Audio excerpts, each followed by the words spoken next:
तो तो नोट करें, अमाउंट इसका कैसे निकलेगा। अमाउंट ऑफ कंपाउंड इंटरेस्ट ये होता है P इंटू 1 + R/100 की power n। P into 1 + R/100 की पावर n, ये होता है। ठीक है, where P is principal, R is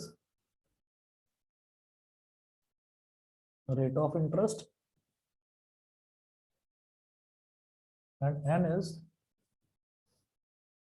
number of payments generally years, कि कितने साल। अगर एनुअल होता है तो ईयर्स। ठीक है। और अब अगर सीधा कंपाउंड इंटरेस्ट निकालना हो तो कंपाउंड इंटरेस्ट में क्या करेंगे, अमाउंट में से प्रिंसिपल को सब्ट्रैक्ट कर देंगे तो कंपाउंड इंटरेस्ट आ जाएगा। अब इस फॉर्मूले को यूज करके हम सीधा इसके क्वेश्चंस देखेंगे। और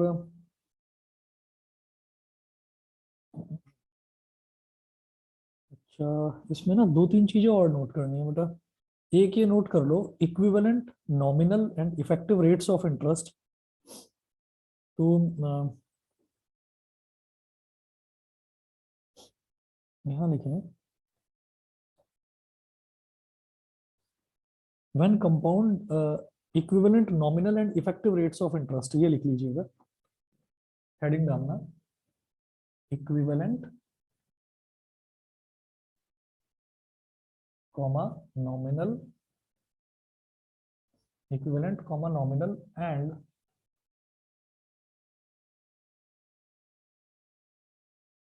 equivalent comma nominal and effective rates of interest and effective rates of interest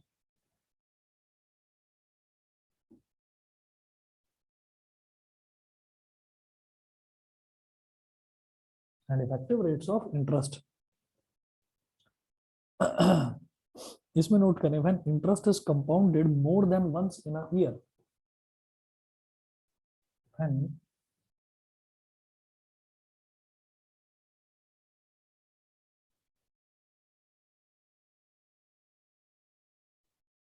interest is compounded more than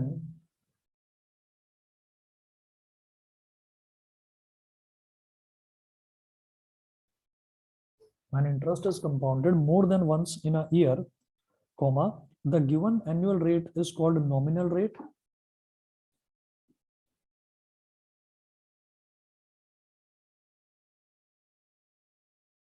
the given annual rate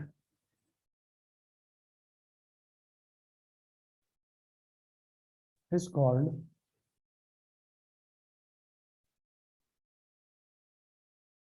nominal rate।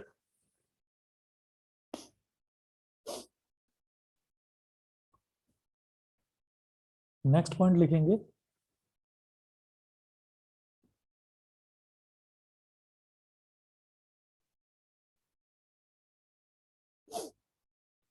Next point लिखेंगे, the rate of interest actually earned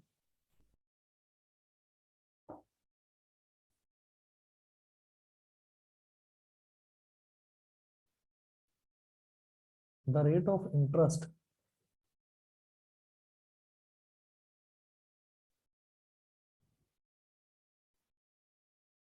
of interest actually earned is called effective rate। The rate of interest actually earned is called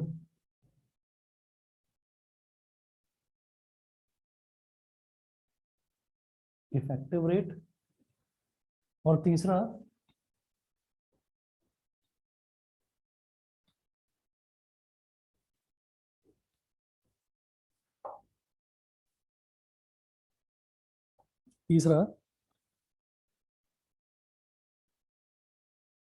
the two annual rates of interest with different conversion periods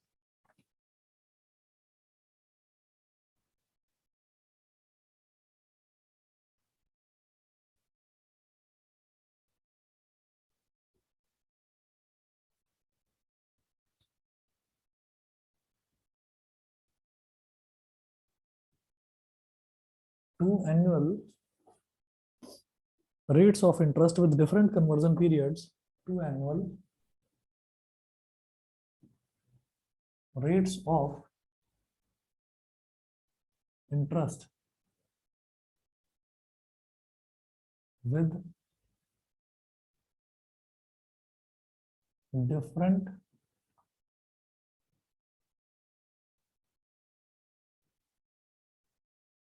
conversion, two annual rates of interest with different conversion periods are called equivalent if they yield, are called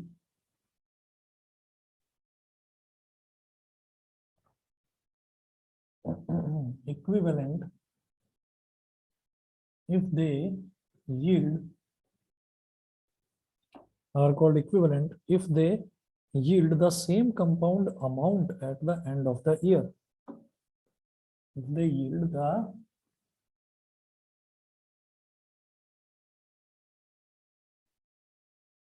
same compound amount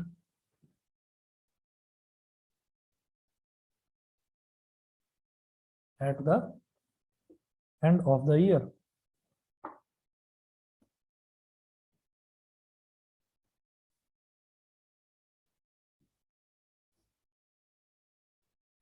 अब एक example लेंगे ताकि हमें ये effective rate, nominal rate और equivalent rate, ये तीनों rates हमको समझ में आ जाए।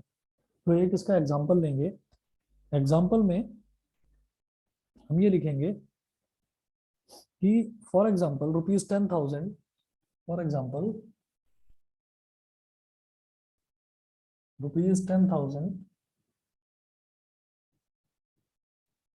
इज इन्वेस्टेड, मान लिया कि ₹10,000 is invested at 4% interest compounded quarterly, at 4% interest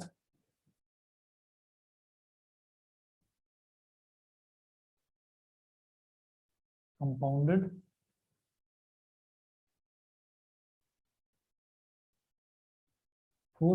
interest compounded quarterly. अगर ऐसा है कि 10,000 रुपए जो है, 10,000 रुपए को इन्वेस्ट कर दिया जाता है कुछ इस तरह से कि 4% रेट ऑफ इंटरेस्ट रहेगा, 4% इंटरेस्ट कंपाउंडेड क्वार्टरली। 4% इंटरेस्ट अगर क्वार्टरली कंपाउंड कर दिया जाए तो आप ये देखेंगे, so amount at the end of 1 year, एक साल के बाद अमाउंट क्या हो जाएगा? तो क्वार्टरली मतलब ऐसे 4 पार्ट्स में हो गए, 4 पार्ट्स में आपको डिवाइड करना है। तो ये ना कुछ इस तरह से हो जाएगा कि हम यहाँ पर बोलेंगे कि जो हमारा प्रिंसिपल है, प्रिंसिपल हो गया 10,000 रुपीज, ठीक है, और जो रेट ऑफ इंटरेस्ट है, रेट ऑफ इंटरेस्ट है 4% पर एनम, पर एनम है, लेकिन हमको उसको करना किस हिसाब से, हमको उसको क्वार्टरली करना है। तो क्वार्टरली कैसा होगा भाई, एक साल में 4% है, ठीक है, और एक साल में कितने क्वार्टर होते हैं? 4 क्वार्टर होते हैं। तो आपको इस रेट को 4 से डिवाइड करना है, 4/4% पर क्वार्टर। तो एक क्वार्टर में कितना हो गया? तो 4 से 4 कैंसिल आउट हो गया, तो क्या बचा? 1%। 1% का मतलब हो गया 1, हाँ बस ये कर दीजिए 1% पर क्वार्टर, ठीक है, आर की वैल्यू ये होगी। उसके बाद हम अगर इसका अमाउंट निकालते हैं तो अमाउंट देखिएगा क्या होगा, A is equal to P into 1 plus R upon 100 की पावर n। n यहाँ पर क्या होता है? नंबर ऑफ पेमेंट्स या नंबर ऑफ हमारा पीरियड्स, इसको पीरियड्स भी बोल दीजिए आप। तो अगर मैं पूरे एक साल की बात करूं तो एक साल में क्वार्टर कितने हो गए? एक साल में क्वार्टर हो गए 4। तो आप क्या करेंगे, आप यहाँ पर n की जगह आ जाएगा 4, और रेट ऑफ इंटरेस्ट तो मैंने क्वार्टरली निकाल लिया, क्वार्टरली कितना हो गया? 1%। तो ये हो जाएगा p कितना है? 10,000 इंटू 1 प्लस 1 अपॉन 100 की पावर 4। तो 10,000 इंटू 1 प्लस 0.01 की पावर 4 मतलब 10,000 इंटू 1.01 की पावर 4। अच्छा, स्कूल में कुछ इन्होंने बताया कि जो फाइनेंशियल मैथमेटिक्स है टैक्सेशन के लिए, मतलब जैसे आईसीएससी में है ना, आईसीएससी में अप्लाइड मैथ्स वालों को अलाउड होता है कैलकुलेटर 11th में 12th में, आपको अलाउड है क्या? सर अभी तो ये चैप्टर स्टार्ट ही नहीं हुआ है तो अभी कुछ बताया अच्छा, नहीं है। चलिए ठीक है, तो एक बार पूछ लेना कि अलाउड है या नहीं है। अब यहाँ से अगर मैं 1.01 की पावर 4 देखता हूँ, तो 1.01 को 1.01 से मल्टीप्लाई करेंगे तो 1 1 जा 1, 1 0 जा 0, 1 1 जा 1 क्रॉस, फिर 0 को तीनों से मल्टीप्लाई 0 0 0 डबल क्रॉस, 1 1 जा 1, 1 0 जा 0, 1 1 जा 1, 1 0 1 और 1 2 0, ये 0 ये 1, 1 0 2 0 1, तो पॉइंट के बाद इधर दो डिजिट, इधर भी पॉइंट के बाद 2 डिजिट, तो टोटल 4 होगी 1 2 3 4, तो ये आ गया बेटा 1.0201। 1.0201 को 1.0201 से ही मल्टीप्लाई कर दो, क्योंकि ये क्या हो जाएगा 1.01 का स्क्वायर, और 1.01 का स्क्वायर इंटू 1.01 का स्क्वायर क्या हो जाएगा 1.01 की पावर 4। तो यस इसी सर। को इसी से मल्टीप्लाई कर दिया। हाँ, तो 1 को जब मल्टीप्लाई करेंगे तो 1 0 सर मैं 2, कैलकुलेटर से करूँ इससे तो टाइम लग जाएगा। चलो अब ये वाला तो कर ही लेते हैं, ठीक है ना।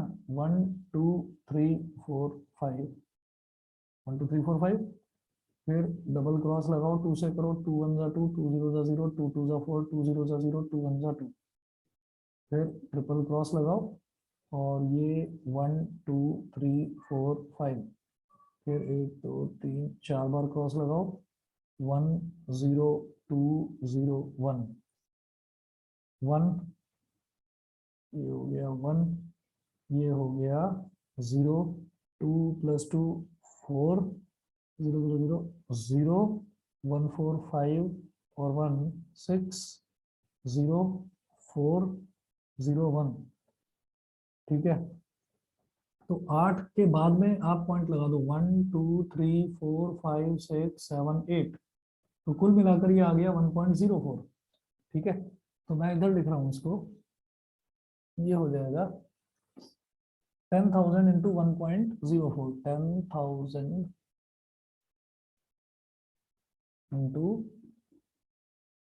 1.04, पॉइंट गया तो नीचे 100 आ गया, 2 0 से 2 0 कट गया, 104 के आगे 2 0 और लगा दो, ये हो गया 10,400, ठीक है। 10,400। अच्छा, इन्होंने जो करा है, इन्होंने क्या करा कि वो 4 प्लेसेस ऑफ डेसिमल तक ले लिया, 1.0406 ऐसे कर लिया, ताकि 2 0 और आ जाए, ये पूरी तरह से कट जाए, तो 10,406 आ रहा है। ज्यादा सही तो ये है 10,406, ये ले लिया हमने, ठीक है। उसके बाद हमें इसमें क्या करना है कि हमें ये सोचना है कि अगर मैं इसको क्वार्टरली ना करता, मतलब साल भर को डिवाइड ना करता, तो क्या होता। तो देखिएगा, मुझे अब वो इंटरेस्ट रेट देखना है, एनुअल वाला, एनुअल वाला इंटरेस्ट रेट देखना है, जिस इंटरेस्ट रेट का यही अमाउंट आ जाए, ये करना है। तो इसमें कैसे होगा, नाउ इफ, तो सर इसमें 4 की जगह 1 ही तो लेना होगा नहीं नहीं, जहाँ पे हमने 4 अमाउंट करा था। ना, रुको, हाँ 1 तो लेंगे, 1 मिनट रुकिए जरा। जैसे अमाउंट है 10,406, ठीक है। अच्छा, अब देखिएगा, अब हमारे पास जो रेट ऑफ इंटरेस्ट है वो मुझे कैलकुलेट करना है, और जहां पर मैंने 4 लिया वहां पर बन लेंगे, आप सही कह रहे हो। तो एनुअली के लिए देखना है और रेट ऑफ इंटरेस्ट निकालना है, और प्रिंसिपल प्रिंसिपल बेटा वही है 10,000।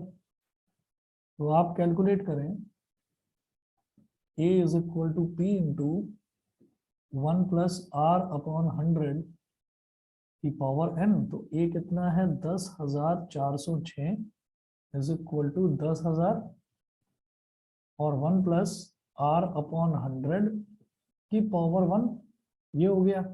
अब ये 10,000 यहाँ डिवाइड में चला जाएगा, तो डिवाइड में हो गया तो बेटा वही आ गया 1.0406, ठीक है भाई। जब ये डिवाइड में आ जाएगा तो ये वही आ जाएगा 1.0406। Yes sir. हाँ, और इधर क्या बचा, 1+r/100। ठीक है, अब इस 1 को इधर ले आओ, r/100 इज इक्वल टू 1.0406 -1।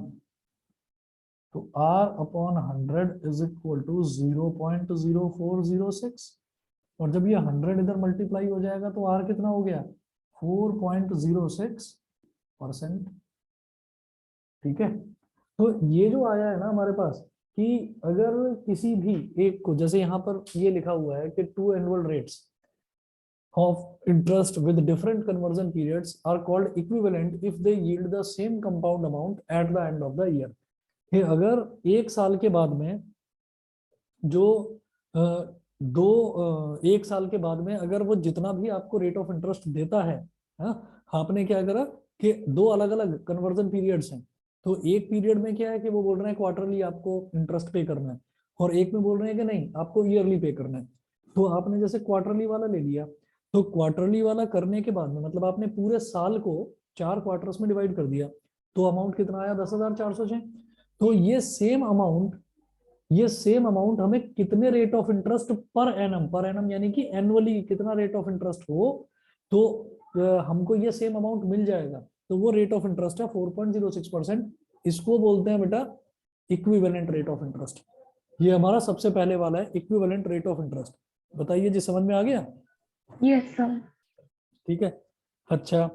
और अब जैसे ये है when interest is compounded more than once in a year, more than once in a year, ये एक साल में इंटरेस्ट कितनी बार कंपाउंड इंटरेस्ट लगना चाहिए, एक बार। लेकिन उसको क्या करा कि उसको एक से ज्यादा बार अगर लगाएंगे तो उस टाइम जो रेट ऑफ इंटरेस्ट आएगा उसको बोलेंगे नॉमिनल रेट। जैसे जब हमने क्वार्टरली की बात करी थी, तो क्वार्टरली में रेट ऑफ इंटरेस्ट कितना आ गया था, 1%। तो ये जो 1% रेट ऑफ इंटरेस्ट आया है ना, इसको बोलेंगे नॉमिनल रेट। क्लियर है? Okay sir. ये नॉमिनल रेट हो गया। उसके बाद the rate of interest actually earned is called effective rate. तो इसमें क्या होगा कि एक्चुअली जो रेट ऑफ इंटरेस्ट जो हमने अर्न करा है वो करा है 4.06%। तो ये 4.06% जो है ना, उसको था तो 4% ही था, तो एक्चुअल में तो 4% था। तो उस 4% को जब क्वार्टर में डिवाइड कर दिया गया तो हमें 0.06% का फायदा हो गया। एक्चुअल में तो अगर मैं एक साल का लेता तो 4% लगाता, लेकिन उसको 4 अलग अलग क्वार्टर्स में डिवाइड करने पर मुझे जो इफेक्टिव रेट मिल रहा है वो 4.06% मिल रहा है। तो इसको इफेक्टिव रेट भी बोल देते हैं। इक्विवेलेंट रेट और इफेक्टिव रेट एक ही बात है, समझ गए? Yes sir. ठीक है, चलिए जी मैं अब आगे चलता हूं। इसके बाद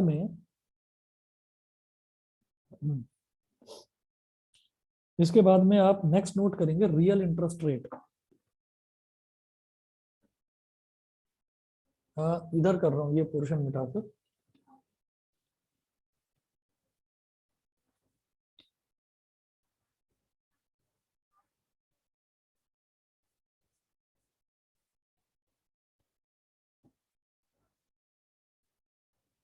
अच्छा, अभी तुम्हारे यहाँ चल क्या रहा है, स्कूल में करवा क्या रहे हैं और मैथ्स में? 15-20 दिन से कॉनिक सेक्शन भी चल रहा है, पता नहीं। अच्छा, कॉनिक सेक्शन कर चुकी हो ना तुम, मैंने करवाया था यस शायद। सर, हाँ सर। अच्छा, चलिए ठीक है। इस बार पता नहीं है क्यों डीपीएसजी वाले लेट कर रहे हैं एग्जाम्स। सर मतलब अभी आज ही पता चला है, थोड़ा कंफर्मेशन टाइप मिला है कि मार्च फर्स्ट या सेकेंड वीक में होंगे एग्जाम्स, और नया सेशन अप्रैल से स्टार्ट होना है। और अच्छा, उससे फाइनल एग्जाम से पहले मतलब 1-1.5 हफ्ता पहले कोई प्रैक्टिस पेपर्स लेंगे, बट अभी प्रैक्टिस तक पेपर सिलेबस ही तुम्हारे खत्म 16 नहीं हुआ। तारीख से है। अच्छा, हाँ हाँ, सब कुछ ऐसे साइंस ही बताया वालों के। 15 के बाद से। हाँ, आज ही मुझे बताया है एक बच्चे ने। अंशित है ना, अंशित आप शायद जानते होगे, पर नहीं तुम नहीं जानते होगे, तुम तो 10th में डीपीएस आर में थे ना। हाँ, तो अंशित फिजिक्स और मैथ्स पढ़ता है मेरे से, तो उसने बताया था कि सर 16 तारीख से हैं हमारे प्रैक्टिस पेपर। और वो बोल रहा था कि हमने टीचर से ये जानने की कोशिश करी कि सर कोई फॉर्मेट बता दीजिए कि अब जैसे टर्म 1 और टर्म 2 में डिवाइड हुआ है, तो पहले तो एनुअल जो एग्जाम होता था उस एनुअल में सारा सिलेबस आता था, और अब आधा सिलेबस आ रहा है। तो इस आधे सिलेबस में आप इसको किस तरह से डिवाइड करेंगे? ये सब वो तो ब्लूप्रिंट अभी कुछ भी नहीं दिया है उन्होंने। हाँ तो वो कह रहे थे कि वो आपका सैंपल पेपर, वो ये जो प्रैक्टिस पेपर है ना, प्रैक्टिस पेपर ही सैंपल पेपर है, ये समझ लो। हाँ सर, बट अब अरे उसी मैम से। ये भी बोल रही थी कि अभी ये पता नहीं कि प्रैक्टिस पेपर कहीं लगेंगे मार्क्स या नहीं, ये भी अभी बताया नहीं है। हाँ नहीं, उसके तो मार्क्स लगने कुछ। तो वैसे नहीं चाहिए, बट पता नहीं। अच्छा, चलो ठीक है। और कॉनिक सेक्शन के बाद मुझे लगता है इसी का नंबर आएगा, फाइनेंशियल मैथमेटिक्स का।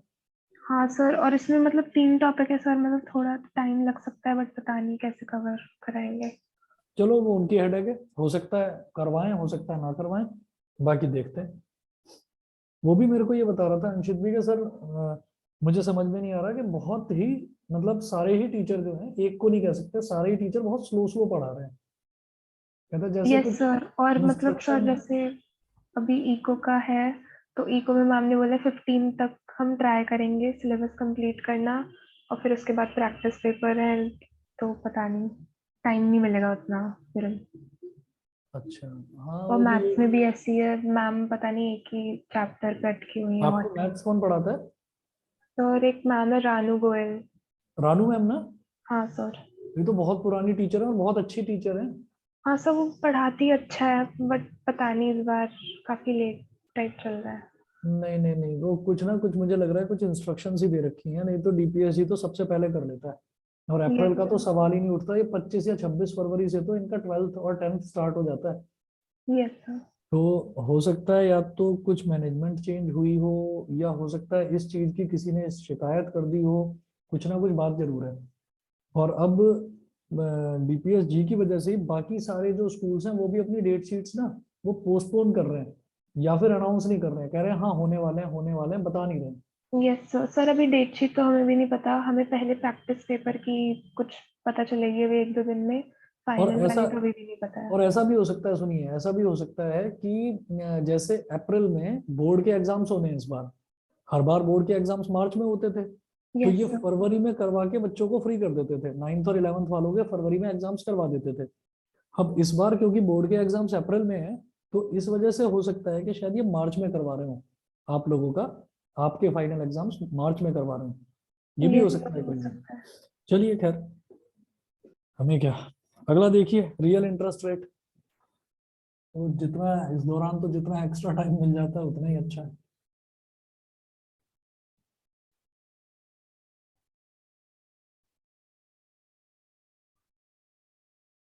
एक आपके यहाँ डीपीएसजी में एक रानू मैम है और एक है चतुर्वेदी सर। तो ये 2015 से, मतलब मेरे पास जो भी डीपीएसजी का बच्चा पढ़ता है, 2015 से मैंने इधर पढ़ाना शुरू करा था, तो वो सब यही बताते हैं कि ये दोनों जो टीचर्स हैं दोनों ही बहुत अच्छे हैं और बड़े पुराने टीचर्स हैं। A real interest rate is the interest rate that takes inflation into consideration.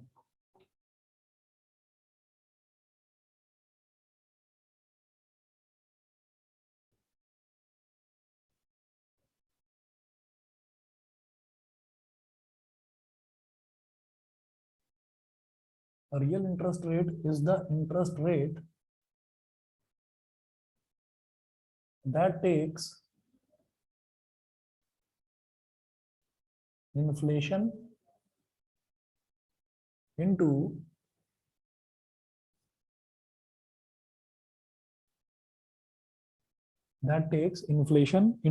consideration, full stop. It is also called inflation adjusted interest rate.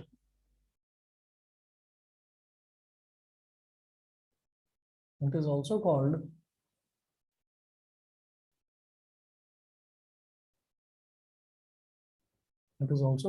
inflation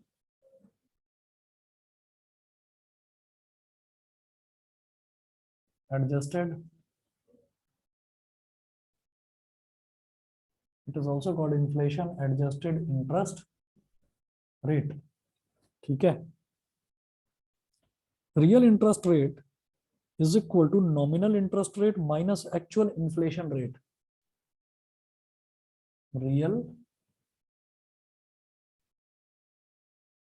interest rate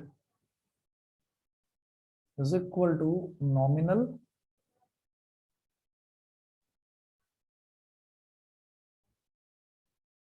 nominal interest rate minus actual inflation rate.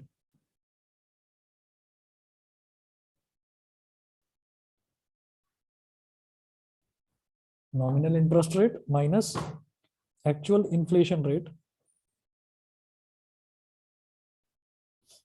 तो देखिए होता क्या है कि जो हमारा nominal interest rate है, तो नॉमिनल इंटरेस्ट रेट क्या होता है कि जब भी इंटरेस्ट जो है वो एक साल से ज्यादा, एक साल से मतलब एक साल में एक बार से ज्यादा जब इंटरेस्ट, कंपाउंड इंटरेस्ट यूज किया जाता है, जैसे कि हमने साल को, पूरे साल को हमने 4 क्वार्टर्स में डिवाइड कर लिया, तो फिर जो इंटरेस्ट रेट है वो बन गया 1% पर क्वार्टर। तो वो वाला जो इंटरेस्ट रेट है उसको हम बोल देते हैं nominal interest rate.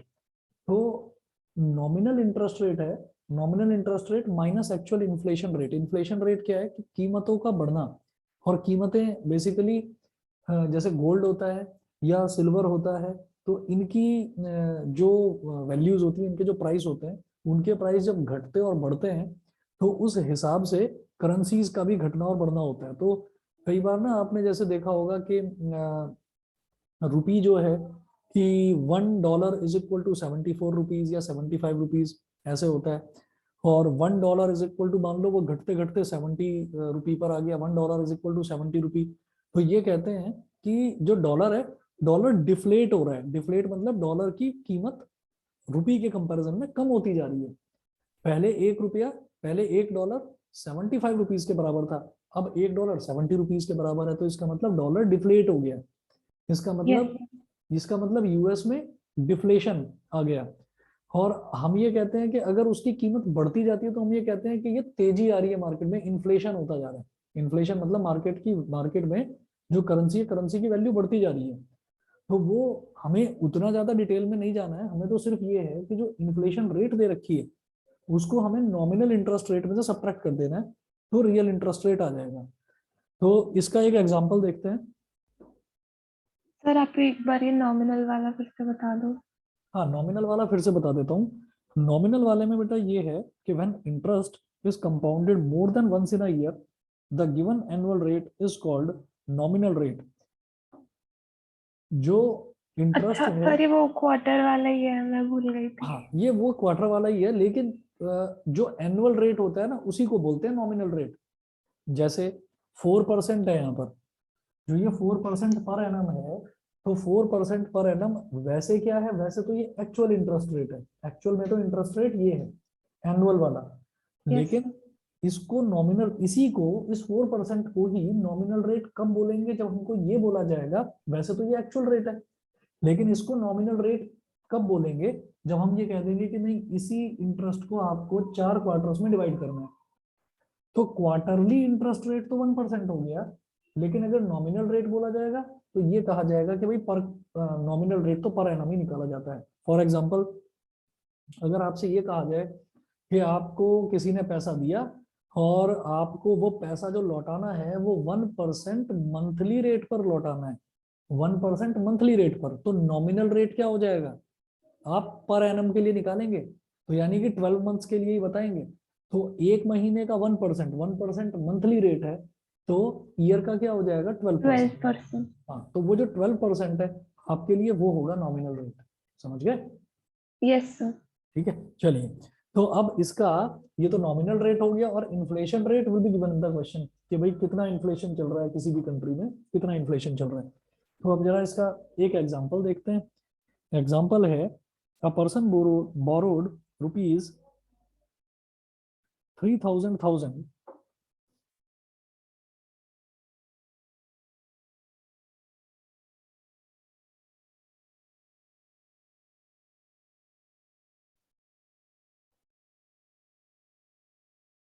A person borrowed rupees 3,000 from a bank to purchase a house.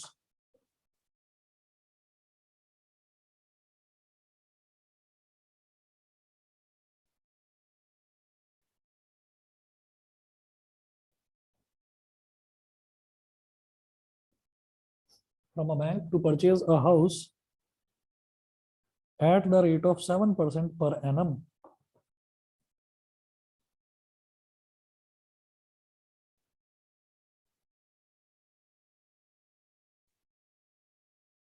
Per annum को शॉर्ट में पीए लिख देते हैं, eight the rate of 7% per annum, full stop.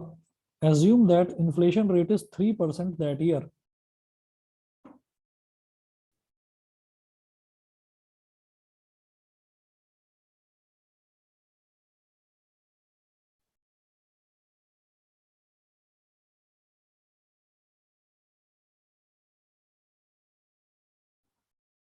Inflation rate is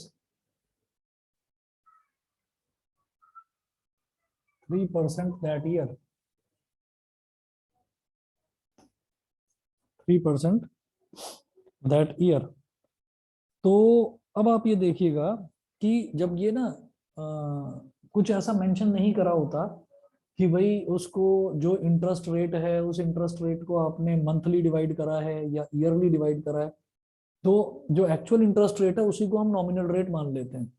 वैसे भी अगर हम कॉमन सेंस से भी देखें, अ पर्सन बोरोड रुपीज 3,000 का मतलब क्या है, 30 lakhs हो गया, from a bank to purchase a house at the rate of 7% per annum.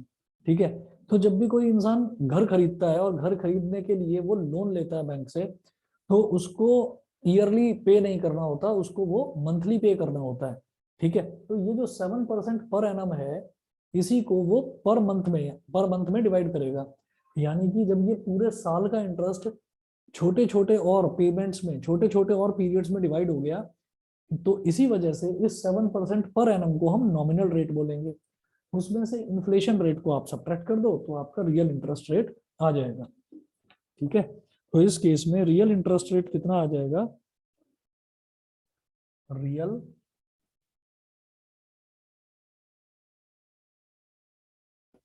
Interest rate is equal to 7% minus 3%, मतलब 4%। ये हो गया रियल इंटरेस्ट रेट। उसके बाद है प्रेजेंट वैल्यू और प्रेजेंट वर्थ। किसी चीज की प्रेजेंट वैल्यू या प्रेजेंट वर्थ अगर कैलकुलेट करनी है तो वो बताएं। जैसे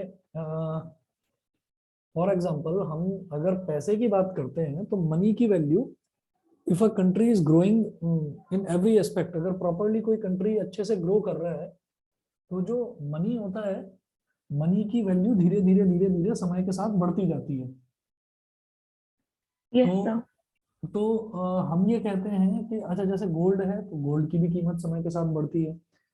तो क्या होता है कि एक कोई चीज है हमारे पास, मान लीजिए कोई ये कहता है कि आज से 20 साल पहले 10,000 रुपए की बड़ी वैल्यू थी, लेकिन आज 10,000 रुपए की उतनी वैल्यू नहीं है जितनी 20 साल पहले थी। आज के 25,000 रुपए या 30,000 रुपए उस जमाने के 10,000 रुपए के बराबर है। तो इससे ये समझ में आता है कि उस टाइम, आज से 20 साल पहले, जिसके पास 10,000 रुपए हुआ करते थे, तो वो आज के जमाने में लगभग 20 या 25,000 रुपए के बराबर है। तो इसका मतलब क्या है कि पैसे की, रुपए की वैल्यू धीरे धीरे समय के साथ बढ़ी। तो प्रेजेंट वर्थ का ये है कि जैसे मान लीजिए हमको कुछ पैरामीटर्स दे रखे हो और हमसे ये कहा जाए कि आप रुपए की आज की कीमत बताइए या आज से 10 साल बाद की कीमत बताइए, तो 10 साल बाद की प्रेजेंट वर्थ बताओ या 10 साल बाद की प्रेजेंट वैल्यू बताओ। तो वो प्रेजेंट वैल्यू का मतलब ये नहीं है कि आज की वैल्यू बता दो भाई 20,000 रुपए तो आज 20,000 ही, तो वो नहीं। प्रेजेंट वैल्यू का मतलब ये है कि अगर कोई हमको इन्फ्लेशन रेट दे रखा हो तो उसके हिसाब से हम ये बता देंगे भाई आज 10,000 रुपए हैं, तो इसकी 10 साल बाद प्रेजेंट वैल्यू क्या हो जाएगी, मतलब 10 साल के बाद जो प्रेजेंट टाइम होगा उस टाइम पर वैल्यू क्या होगी, वो चीज है ये। तो नोट करें, present value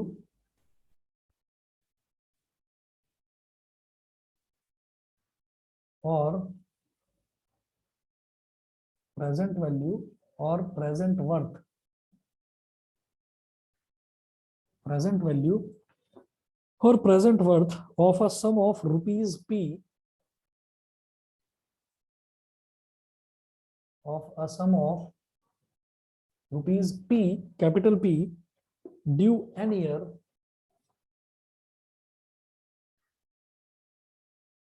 due N years, due का मतलब एन ईयर्स के बाद में, hence at r% compound interest, hence at R% compound interest is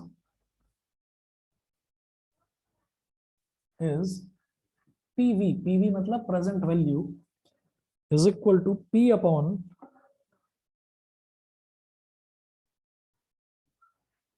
1 plus R upon 100 की पावर n।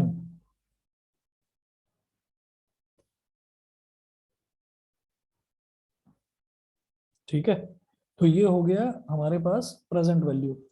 फिर उसके बाद फिर देखेंगे नेक्स्ट आपका टॉपिक है इसमें equal instalments with compound interest. Equal instalments मतलब ईएमआई की बात हो रही है, इक्वेटेड मंथली इंस्टॉलमेंट्स, तो उसको इक्वल इंस्टॉलमेंट्स बोला है।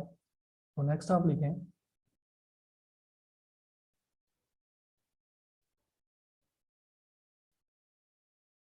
इक्वल इंस्टॉलमेंट्स ब्रैकेट में लिखिएगा विद कंपाउंड इंटरेस्ट।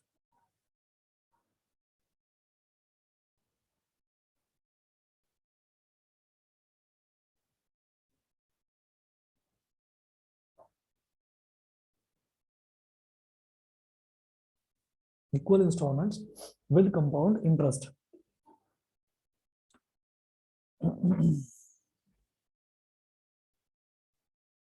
यहां नोट करेंगे loan amount is equal to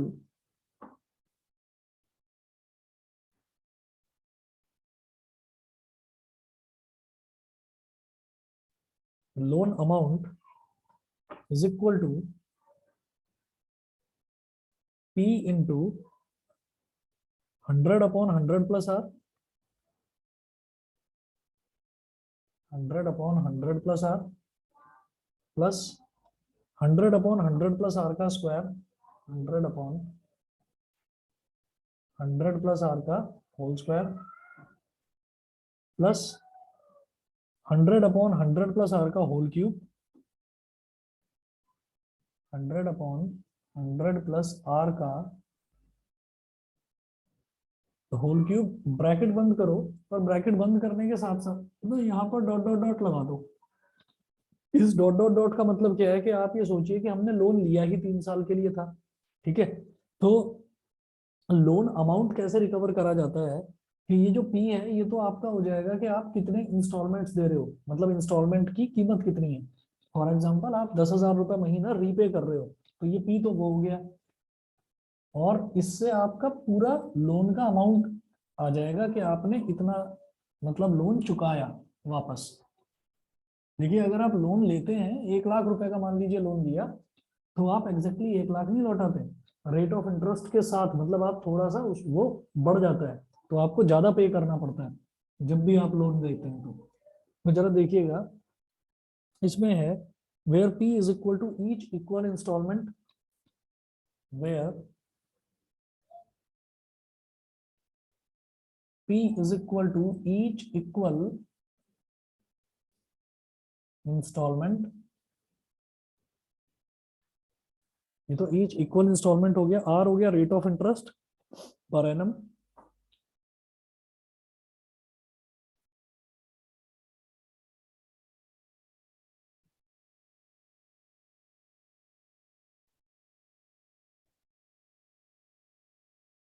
rate of interest per annum, और T is equal to time, से 3 years in this case।